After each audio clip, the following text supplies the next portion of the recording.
জুলুম নাই, এই বিজেপি আবার চায়। তাই তো বলি আসছে কারা। বন্দে মাতরম, সবাই মিলে আওয়াজ বন্দে মাতরম, আরো জুড়ে বন্দে মাতরম, আরো জুড়ে আওয়াজ বন্দে মাতরম।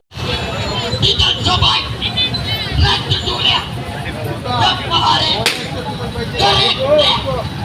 স্কুল কলেজে বিজেপি আবার চাই। মিটিং নাই, মিছিল নাই, বাড়িতে বসেই সব পাই, এই বিজেপি আবার চাই। মিটিং নাই, মিছিল নাই, বাড়িতে বসেই সব পাই, এই বিজেপি আবার চাই। যুব মোর্চা আগে বলো, মহিলা মোর্চা আগে বলো। আমার বিনম্র শ্রদ্ধা, আন্তরিক অভিনন্দন। সব পাই কি তারপর কি বলেন তো দেখি? মিটিং নাই, মিছিল কি করতে লাগে জানেন তো? যারা গাছের নিচে বসে আছেন তাদেরকে অনুরোধ করব, দাদা বন্ধু যারা, তারা স্লোগান দেবেন। আজকের এই অনুষ্ঠান হচ্ছে ঘর ঘর বিজেপি।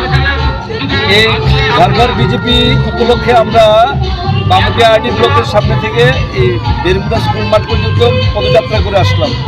আর পদযাত্রা করলাম এই জন্য যে এই রাজ্যের কিছু কতিপয় অশান্ত আত্মা বিভিন্ন বিধানসভায় পদযাত্রার নামে উচ্ছৃঙ্খলতা বিশৃঙ্খলতা সৃষ্টি করার, ভারত জুড়োর নামে ভারতকে টুকরা টুকরা করার যে অপপ্রয়াস চালাচ্ছেন, তার প্রতিবাদ স্বরূপ আজকে আমরা এই পদযাত্রা।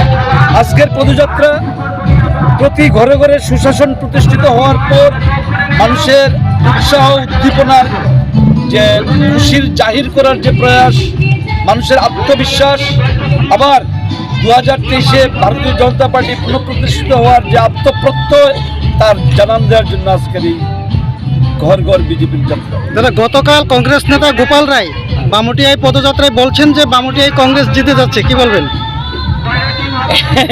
এটা এরকম ভাবে বললে একটু বেমানান লাগে।